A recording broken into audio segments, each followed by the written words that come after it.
Ils étaient très puissants que Lucifer. Et ça n'a un très fort que Lucifer. Et c'est pourquoi tu retrouves classé Lucifer, même pas la deuxième position. Après, ça peut te retrouver classé Lucifer. Mais ce qui est important, Lucifer, a ce qu'on s'y met, où est-ce qu'il y a responsabilité, où est-ce qu'il y a miné, a ce qu'on s'y met responsabilité, où est-ce qu'il y a toujours, il y a des colons par rapport, il y a d'autres anges. Mais il y a l'ingolo baté que non, a ce qu'il y a makas na sima nzambe Lucifer non. Malgré que nzambe a ça qui est na pierre par rapport à ange mususu, malgré que y a cela qui est comme différent, mais Bible ça que le banabiso que Satan le diable otoyebi à cause d'orgueil, à cause ya oyazalaki, à cause d'orgueil, à Luka qui va chasser. Mais bien aimé, moi je regrette souvent, je regrette. Na ça qu'on a même pasteur Minki, au comment on a na place ciel le bas oyazali évangile, na place à parler oyazali la parole de Dieu, à démontrer bateau. Oyazali que bana na zambe papa Luka de France, et je vois aujourd'hui les gens parlent toujours de Marie Misambo, à Kenda Kaboye, à Zalaka Moisia Montentel, à Bimaka na Mobile Intel, à Botaka na Montentel, à Salaka Boye, à Bimaka na Debaba. Mais bien aimé, et ça c'est la makambo ya pasi, toluka peuple de Dieu. Bozala enseigner la parole de Dieu, que bozala enseigner la histoire ya batu. Yo quand expliquer le comment mon toi ça faible. Il y a aucune personne peut dire que non, il est fort. Et oyo bazali avant comme on a trône ya Satana. Il y a au moins 12 mondes. Donc, au bandara na mabele, tu es comme on a trône ya Satana, on peut avoir, si je ne me trompe pas, après près 35 mondes sataniques.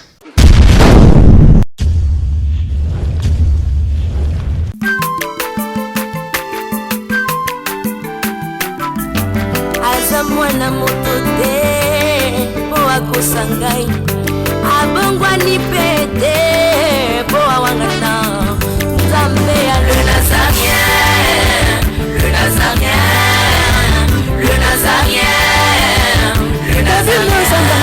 Bana kitoko koma mukundima atako babakolaki mafuta na musakolima lelo ya yobolingo bateli le Nazareth lipamboli oyo mona na katempeni mama kandelobi kolake mapapu masope mafuta tokokisitana longo na nzambe oyo babena na makomi Jésus. Merci Kolo à Pambolabino, peuple de Dieu, partout dans le monde là où vous êtes. Yawazong Salsusu Yamingi, toujours votre humble, le prophète Josué Kitoula. Na Pamboli, peuple de Dieu, surtout, Bissika Bozali, Yamokil Mobimba.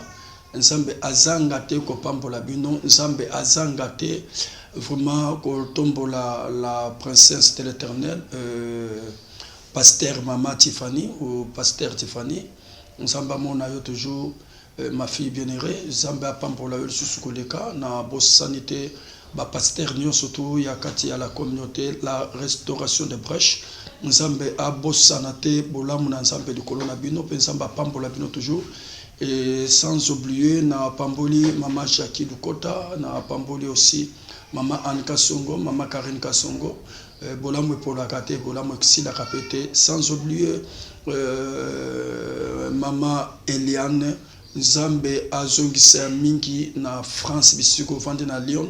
Nzamba pambola yo na bosanité Mama Israël, la fille de Papa Josué. Nzambe azongisa mingi Israël Moka, et sans oublier Papa Guy Nkolo a pambola yo, a pambola aussi Mama Lauriane na pamboli lisusu vraiment koleka lisusu Sephora Bissau. Nzambe azangate ko pambola yo, to pamboli Papa Bobo, tout le monde, sœur Nadine, Nzambe a pambola bino, et ma petite sœur propre Olive Monongo, Nzambe a pambola bino, tellement boleke belé, ce qui tolobi que topé sabambote, to silisa mokil mobimba. Lelo na lingi to partager toujours, boyebi na lekara toujours na émission na biso na lobelaka toujours sur le monde des esprits, na lobelaka mingi mboka ya milimo. Tolebelaka mingi mboka milimo, na kati ya mboka milimo nde bisika oyo makambo evandi. Namboka milimo bisika oyo nyonso ezali ndenge toza koloba toujours na kati ya émission na biso na kati ya émission Le Monde des Esprits eza bisiko tolobelaka toujours milimo comment que milimo etambolaka comment que quelqu'un peut chercher la délivrance et comment que quelqu'un peut être fort dans la prière et naza kolobela émission oyo ezali série par série et bobo sanakate toujours kobengaka mosali na Nzambe tango soko lande mission bato mosusu komona peut-être yokana expliquer le komoko mutu oyo a travaillé comme magie un magicien il ne peut pas parler de la délivrance il peut pas parler de la délivrance parce que lui-même a sa délivrité à la base mingi na ba message oyo so komona ba ndeko mingi bazo kende nango ba message ya bolingo ba message comment que moi ça kutoko sala ba message ya ba sanctification ya lokuta mais à expliquer comment combattre les démons. Comment combattre les démons? Comment tu peux chercher la délivrance? Et faire ça comme toi dans la quartier domaine.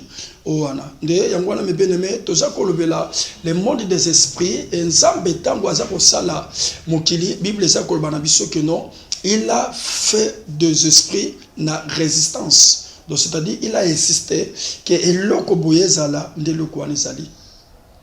Nde asalaki des esprits na kati na makanisi na ye azalisi. Mais il n'a pas créé, il n'a pas formé, comme toi et moi, nous sommes créés, nous sommes formés. Mais des anges, basabatu oyo, basalaki kaka, basali sami na makanisi, pensamba salisi bango. Et yango wana, nakati na besprit, nous sommes tous nzamba salisaki bango. Les longs na seki ko kanisa même que Lucifer, selon ma prédication de tous côté ya calendrier de tous koyeba, de ba que Lucifer il était le deuxième personne na kati ya bon sambe non. Mais bien aimé un jour na ko expliquer le comment un jour j'étais en train de prier na le bin ensemble na yebi que Satan za mutami balé na kati ya mokili oyo ndongo sala biloko na yo Satan za en deuxième position. Nkolo tant na celle prière ensemble yebi singa bino. Ayo kozonga na kati na prière nanga ebisinga kana memo quelque part mais bien aimé nzamba meminga loko na solo bana yo lo les témoins nzamba meminga itina moyi na komiti bisika moyi ezalaka en esprit et tant on a comme bisika moyi ezalaka kolo na moni abenki mutu moko na moni mutu moko abimi na kati ya moyi ayebisinga lobi oyo moni oyo c'était un archange ou Chérubin. Et Chérubin au moni yende mutatali chargé à moi yende za chargé à moi et Chérubin oya kotaka même na kati ya moi pe abimaka Chérubin oyo ndia mutakotaka na kati ya moi pe abimaka et nzamba yo bisango moni Lucifer aza incapable ya kokota même na kati ya moi po abima akokota te. J'avais compris ce jour-là. Il y avait là-bas un ange à Salaki, il y avait d'autres anges, ils étaient très puissants que Lucifer. Et ça là-bas un ange très fort que Lucifer. Et c'est pourquoi tu retrouves classé Lucifer, même pas la deuxième position. Après, ça peut te retrouver classé Lucifer. Mais ce qui est important, Lucifer, a aussi mis, où est-ce qu'il y a responsabilité, où est-ce qu'il y a miné, aussi mis responsabilité, où est-ce qu'il y a toujours, il y a des colons par rapport à d'autres anges. Mais il y a l'ingolo baté que non, à Salaki, Makas na Siman Zambé, Lucifer, non. Malgré que Zambé, à Salaki, na Pierre, par rapport à Ange Moussou, malgré que y a cela qui est comme différent mais Bible ça que le banabiso que Satan le diable otoyebi à cause d'orgueil à cause ya oyazalaki à cause d'orgueil à Luka qui va chasser mais bien aimé moi je regrette souvent je regrette na ça qu'on a même pasteur mingi au comment on a na place ciel le bas oyazali évangile na place à parler oyazali la parole de Dieu à démontrer batou oyazali que bana na mais pas Luka de France et je vois aujourd'hui les gens parlent toujours de Marie Misambo à Kenda Kaboye à Salaka Moisia Montentel à Bimaka na mobile intel à Botaka na Montentel à Salaka Boye à Bimaka na Debaba mais bien aimé et ça c'est la makambo ya pasi toluka peuple de Dieu bozala enseigner la parole de Dieu que bozala enseigner la histoire ya batu yo kana expliquer le comment mon toi ça faible il y a aucune personne peut dire que non il est fort l'homme est toujours faillite l'homme est toujours faible mais oaza makasi ezaka ensemble oaza très fort ezaka Jésus Christ batu ni surtout monde ba kotiko ba ndobete la kabiso masolo il faut yeba que non non, de Marie Misambo, de Pasteur Sonné. Même moi que je vous parle ici, je suis faible. C'est pourquoi, même temps Jean-Baptiste a présenté de Marie Misambo. Il n'a pas présenté tous ses serviteurs. Il y a un monde de comment ça n'a sonné. N'a pas ce manque de défense. À ce que la télévision le dit, botia caméra bisikanga lazali, botia caméra bisikanga lazali. Ils ont filmé aussi le frère. Le frère a dit que non. Et l'autre ça awa, bino boyela kaba pasteur, to boyela kani non. Mais bien aimé, même nous des pasteurs, malgré la faiblesse, auto nsamba salé la bisonango, mais il faut que le peuple de Dieu que nous sommes des serviteurs. Oyotoza, la kati ya délivrance, otoza ko enseigner ba la délivrance. Il y a un moment où on a ça pour le bas, il y a un katina kolo, et laisse faire tant que chasser, Bible le bin abisso que non, il faut y aller, n'a aucun n'adikambo malembe, parce que c'est un enseignement. Comment ça n'a numéro abisso 081 41 88 012. Otier plus 43 plus merci plus 243 plus 243 081 41 88 012. On a soko bengi on reçoit automatiquement les prophètes Josué. Tango ba bengana ki laisse faire akitaki. Tango ba akitaki asimaki après na ba espace deuxième place l'espace. Premier espace toza un espace oyo tozali la terre. Et tout un espace satanique et tout un espace de Dieu. Mais tant oyo Lucifer, bayeko benganaye lisusu, oyo Apocalypse chapitre 12, et ça que le banabiso, bitumba oyo salemaki entre Michael et na Satan. Il était chassé encore. Dans le bien, bien, Lucifer, dans Apocalypse 12, tant que vous parlez de l'histoire Apocalypse 12, ezalité que non, oyoya Genèse, non. Bazo parler biso histoire Apocalypse 12, ezalaki le moment que Christ il était sur la croix pendant ces 30 minutes, parce que 30 minutes il a besoin c'est beaucoup, et l'ange Michael a salaki na bitumba na Lucifer. Et Lucifer a salaki chassé.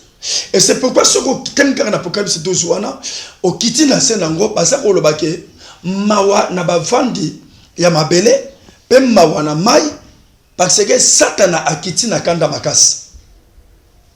Et tant que Satan a kiti, il a créé aussi des trônes.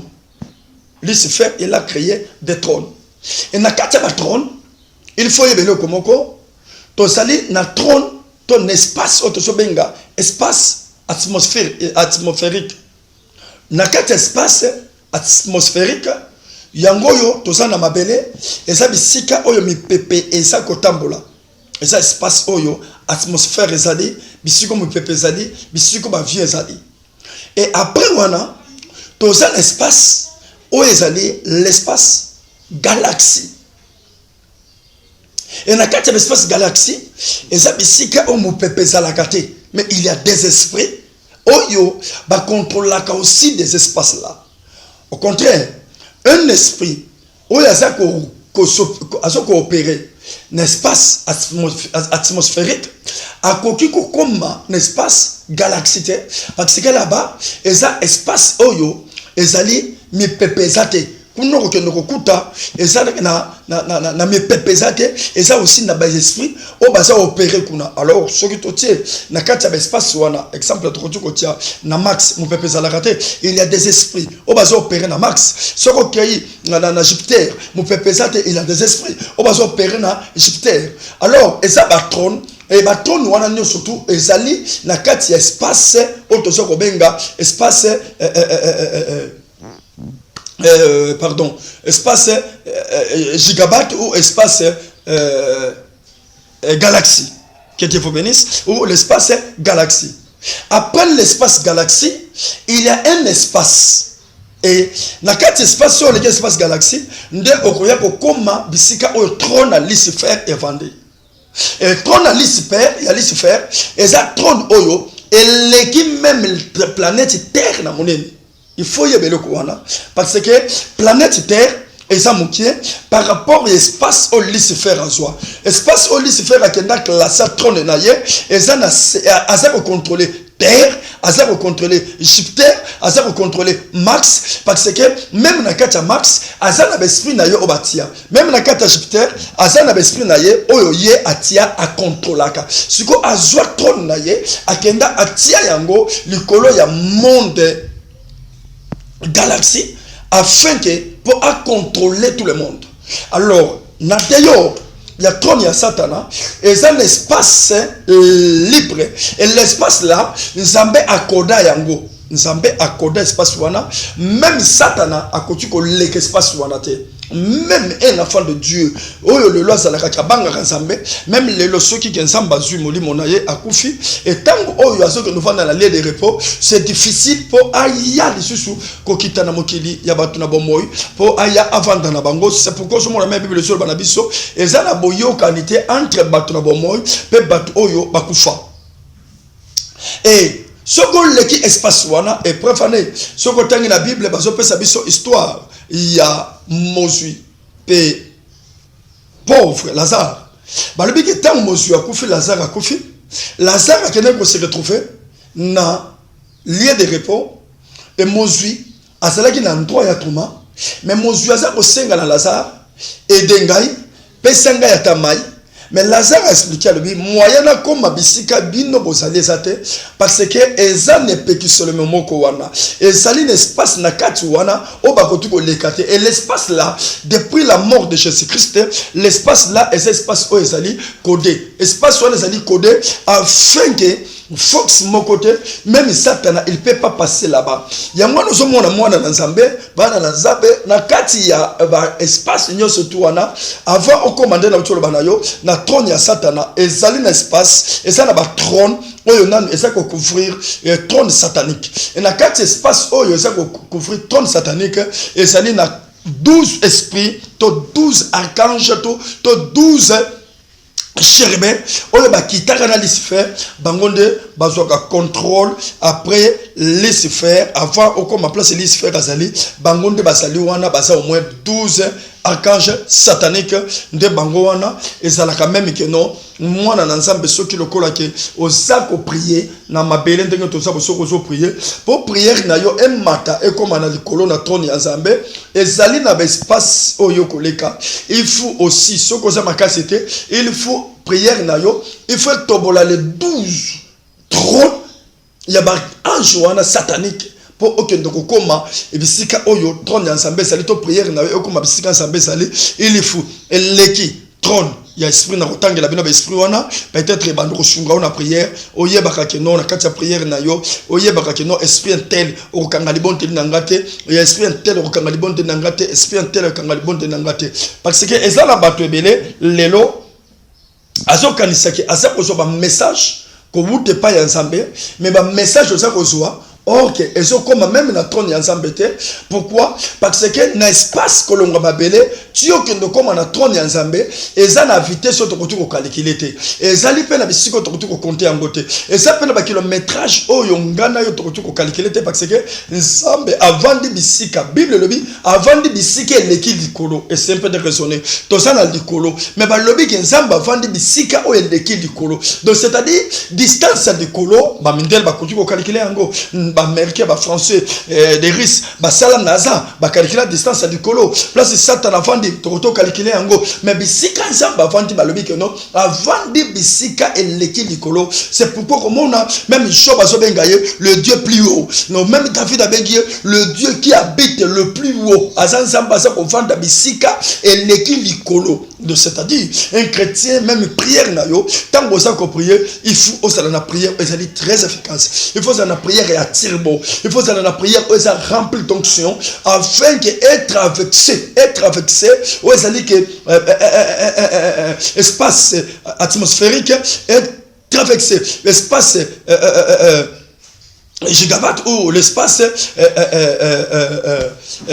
mégawatt de notre soko le bela et leki yango pe eki kokoma bisika oyo trône, il y a 12 esprits ezali et traversé yango et que et traversé aussi le trône de Satan et lesquels les choses espace nde et que kendo koma na trône ya Nzambe yango même le loko mona que des faux prophètes baso bima des faux frères des faux sœurs baso ba message ils croient peut-être qu'ils ont reçu les messages viennent de Dieu et ça na ba tomosu sur le lot ba sali même ba grande église.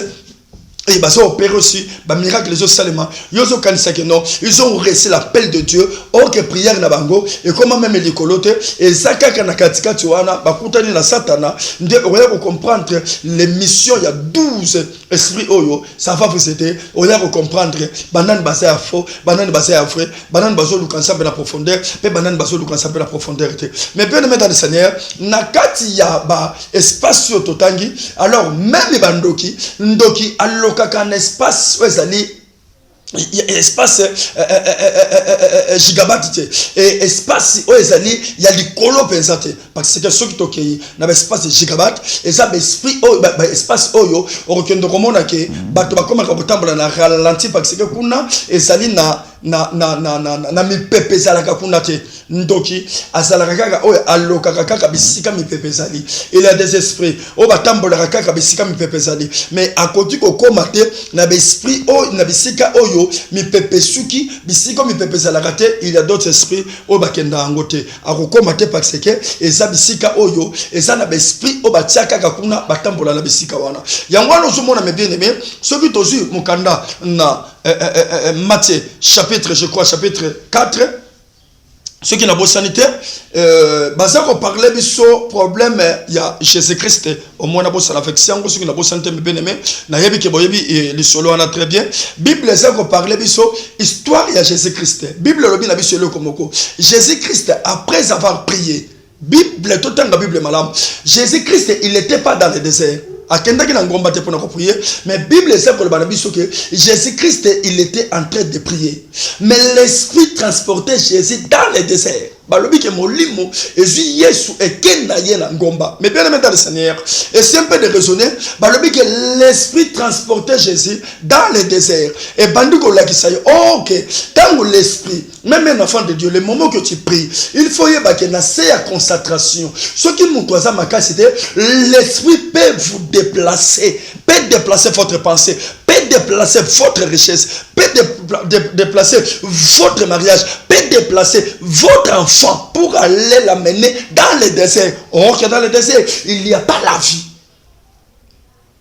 Dans le désert, c'est d'autres mondes. Mais bien aimé dans le Seigneur, calculez très bien. Quand on va dans le désert ngombe salakate. Mais balobike, il a mené encore Jésus à la qui mokili. Donc c'est-à-dire Christ, il était dans d'autres mondes. Selon la Bible et selon la révélation aussi, Romona qui va lui dire amemiye ala kisi mokili mobimba. Or que me bien aimé dans le Seigneur, ce qui mutu azala mangomba mangengenge, est-ce que quand tu mona mokili mobimba, c'est difficile. Même les logiques matin sur la tour de fer, ou ça en France, au grand jamais quand tout le monde mokili mobimba. Mais ba lobby que l'esprit est memiye sous du colo en gomba et talisiye mokili mobimba. OK, mais bien aimé dans le Seigneur, pour mutam matala ngomba que le monde mokili mobimba. Et ça pratiquement impossible. C'est-à-dire Jésus-Christ, le Satan, il a mené l'esprit de Jésus dans d'autres mondes, dans d'autres espaces.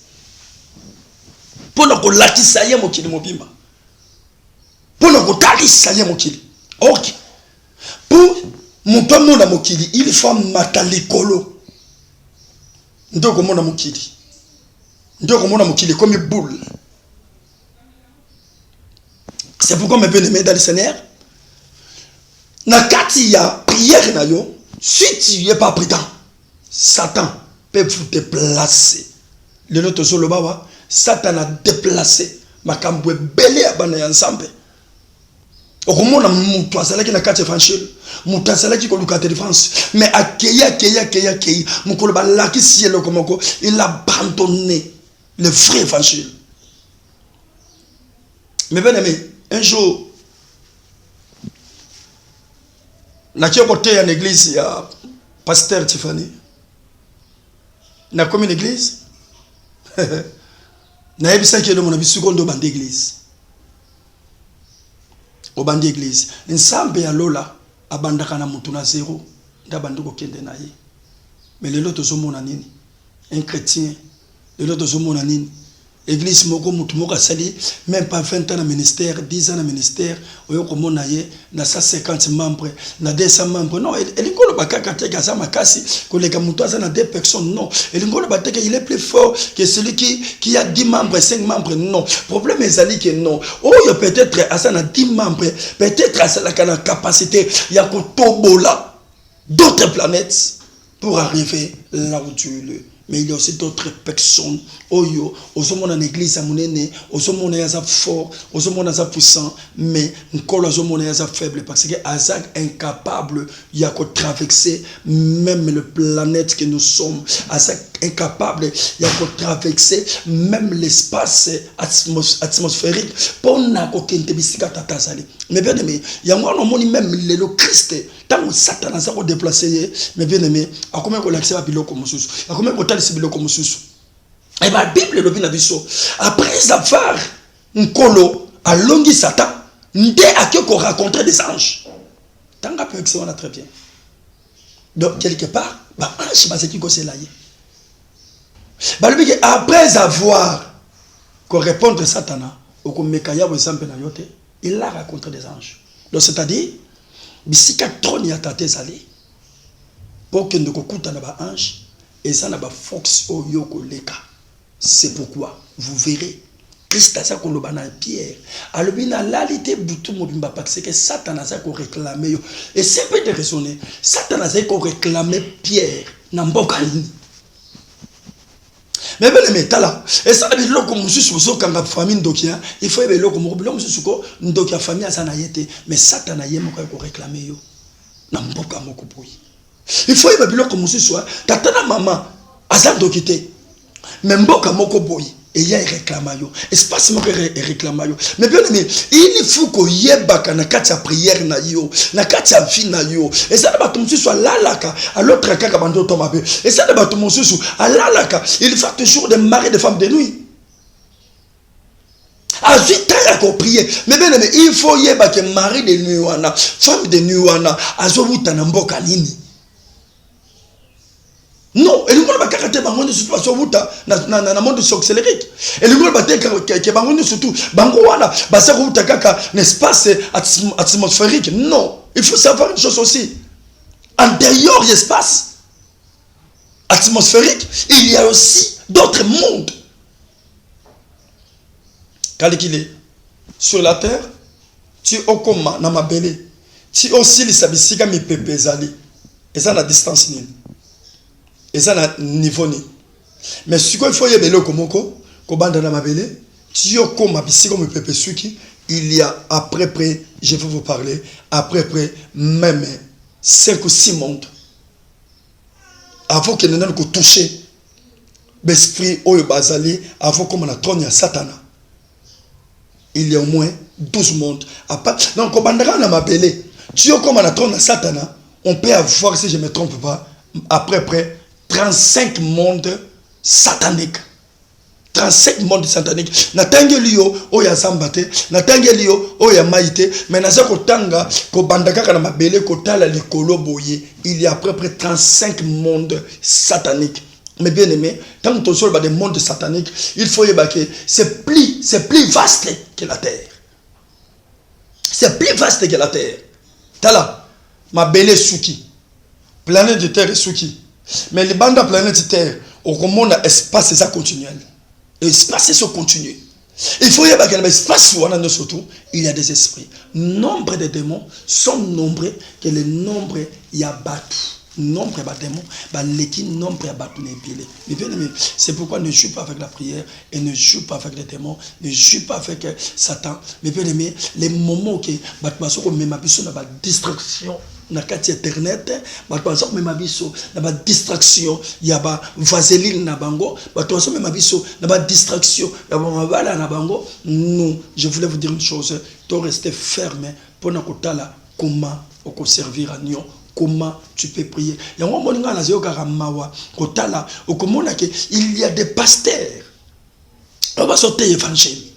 Il y a des pasteurs au bassin ensemble mais okomona ke ba pasteur wana les enfants de Dieu, bazo tia bango kate, bazo soutenir bango te, mais koya kokuta, muto azo kobeta masolo, o ezali ezo sepeli sabato, Marie Misambo, na soni bazala kama sina mwa, muto na bapamboli na $1 million. Okomona ngalasi na oyo babundaki na kutino babundaki, muto wana mosala nzamba zo ba vérité, bapamboli. Mais bien aimé, ça ce n'est pas la vérité, ce sont des réalités. Oyo le kana mokili. Tala yo kana expliquer le komoko, et ça na ba réalité sa vérité. Ba te belé bakangami kola réalité, ba latisi réalité moko boy, mais vérité ça la ka moko. Vérité c'est Christ, mais il y a beaucoup de réalités. Même Christ étant sur la croix, ba latisa ye ke moyibi afinga, et c'est qui réalité ba latisa qui, mais vérité ça la ki mosusu. Mais bien aimé, il faut y beloko moko. Cherchez des pasteurs qui sont à la vérité. Cherchez des pasteurs parce qu'on enseigne la parole de Dieu. Laissez Ozomona, parce qu'on a dit ça yo batou.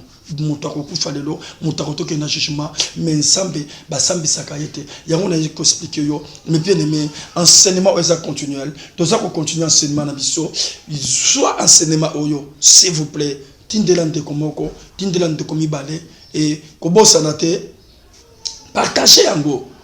Tout ce temps qu'on a repris enseignement, il y a au moins 12 jours, il y a enseignement, parce que nous avons l'esprit moko, pena musala na ye asalaka, et bien aimé, partager yango, et na souka na yango, na yebike, na rozala, na prière, il y a live, oui, que c'était prévu tout ça, dans le 6e mois, d'être sotala, ceux qui le collent avec un colo, à couper sa biso makoki, parce que tout ça, il faut tout tirer, ma connexion, tout louer, matériel, parce que les Nazariens, yemoko, asana matériel, ils ont très efficacité pour nous salaniner. Ceux qui pensent en sunga yo, sunga, le pasteur Tiffany, pardon, sunga, les Nazariens, dans matériel, afin que tout ça, la mission, soit efficace. Il faut que la connexion à makasi de mukolongo wana et na suka il y a enseignement oyo de na kozala na prière, il y a adoration et prière, il y a délivrance et la prière des miracles et que soit biso kaka jour moko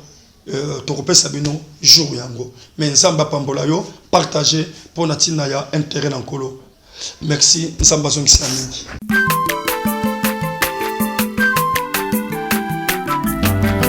Mwana moto te po akosa ngai abongwani pete po awangata Nzambe ya le Nazarien, le Nazarien, le Nazarien, le Nazarien.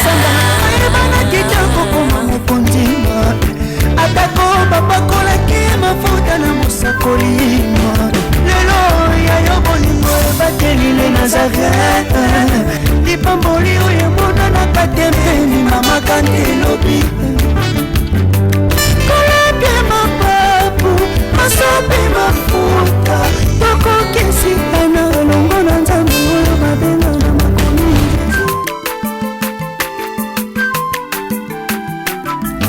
aza mwana moto te po akosa ngai abongwani pete po awangata Nzambe ya le